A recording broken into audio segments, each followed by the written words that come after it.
18 ମେ 1997 ଏହି ତାରିଖରେ ଢେଙ୍କାନାଳ ଜିଲ୍ଲାର ଭୁବନ ବ୍ଲକର ଚଣ୍ଡିପାଳ ଗାଁରେ ଜନ୍ମ ନେଲେ ବୁଲୁ ବେହେରା।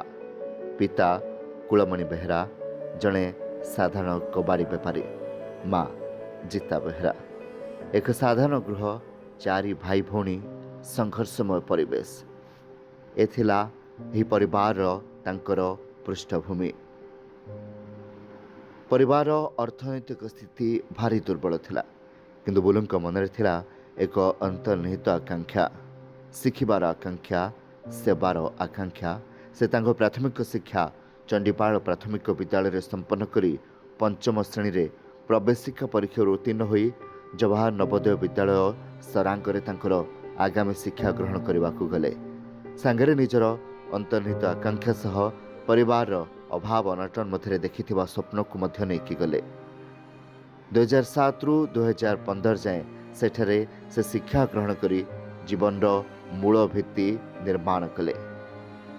ନବୋଦୟ ପରେ ସେ ଶିକ୍ଷାର ପଥରେ ଆଗକୁ ବଢ଼ିଲେ। ବେଙ୍ଗାଲୁରୁର Shri Satya Sai Institute of Higher Learning and ଏଜୁକେସନରୁ ନିଜର ଗ୍ରାଜୁଏସନ୍ ଶେଷ କରିବା ପରେ କଟକର ମଧୁସୂଦନ ଲ ୟୁନିଭର୍ସିଟିରୁ LLB କରିଥିଲେ।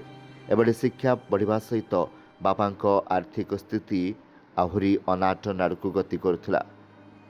ସେଥିପାଇଁ କଟକର ରେଭେନ୍ସା ୟୁନିଭର୍ସିଟିରେ ଗୋଟିଏ ବର୍ଷ PG କରି ଆଉ ଆଗକୁ ବଢ଼ିପାରିଲେନି। ପରିସ୍ଥିତିର ଚାପରେ ନ ଭାଙ୍ଗି ସେ ଢେଙ୍କାନାଳ ବୀରଶାଳାରେ ଫରେଷ୍ଟ ଗାର୍ଡ ଚାକିରିରେ ଯୋଗ ଦେଇ ନିଜ କାର୍ଯ୍ୟ ଜୀବନ ଆରମ୍ଭ କଲେ। ଚାକିରିରେ ରହି ନିଜର କାର୍ଯ୍ୟ ସାରି ସେ ପାଠ ପଢ଼ୁଥିଲେ ଏବଂ ନିଜର ଆପ୍ରାଣ ଉଦ୍ୟମ ଓ ନିଷ୍ଠା ବଳରେ ସେ 2023 ମସିହାରେ BSSO ଅର୍ଥାତ୍ ବ୍ଲକ ସୋସିଆଲ ସିକ୍ୟୁରିଟି ଅଫିସର ଭାବରେ କଳାହାଣ୍ଡି ଜିଲ୍ଲାର ଗୋଲମୁଣ୍ଡା ବ୍ଲକରେ ଯୋଗ ଦେଲେ। ଏଠାରେ ତାଙ୍କର କାମ ଥିଲା ଲୋକଙ୍କ ସେବା।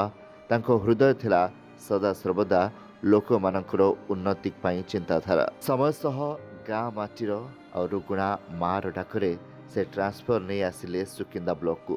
ଏଠି ମଧ୍ୟ ସେ ବହୁତ କମ୍ ସମୟରେ ଲୋକମାନଙ୍କ ହୃଦୟରେ ସ୍ଥାନ ବନେଇଲେ। କିନ୍ତୁ 15 ଅକ୍ଟୋବର 2025 ଏକ ଅଭୁଲା ଦିନ। ଅଫିସର କାମ ସମାପ୍ତ କରି ଘରକୁ ଫେରୁଥିବା ବେଳେ ଘଟିଲା ଦୁଃଖଦ ଦୁର୍ଘଟଣା। ବର୍ତ୍ତମାନର ବଡ଼ ଖବର ଯାହା ଆସି ପହଞ୍ଚିଛି, 53 ନମ୍ବର ଜାତୀୟ ରାଜପଥ ସୁକିନ୍ଦା ଭୁବନ ରାସ୍ତାର ଅନନ୍ତପୁର ଛକ ନିକଟରେ ଏକ ଦ୍ରୁତଗାମୀ ଗାଡ଼ି ଦୁର୍ଘଟଣାରେ ସୁକିନ୍ଦା ବ୍ଲକ BSSOଙ୍କ ମୃତ୍ୟୁ ଘଟିଛି। ଏକ ମୁହୂର୍ତ୍ତ, ଏକ ପରିବର୍ତ୍ତନ। ଗୋଟିଏ ଗୋଟିଏ ପରିବାର ପାଇଁ ନୁହେଁ, ଶହ ଶହ ପରିବାର ପାଇଁ ବୁଲୁଙ୍କ ଦେହ ନିଃଶବ୍ଦ ହେଲା। କିନ୍ତୁ ତାଙ୍କର କାମ ଆଉ ତାଙ୍କର ହସ ହସ ମୁହଁ, ତାଙ୍କର ଦୟାଭାବ ସଦାସର୍ବଦା ଲୋକମାନଙ୍କ ମନରେ ରହିଗଲା। ଏଠାରେ ଗଭୀର ପ୍ରଶ୍ନ ଉଠେ, ଜୀବନର ମୂଲ୍ୟ କେଉଁଠି? ସମୟରେ ନା କାର୍ଯ୍ୟରେ?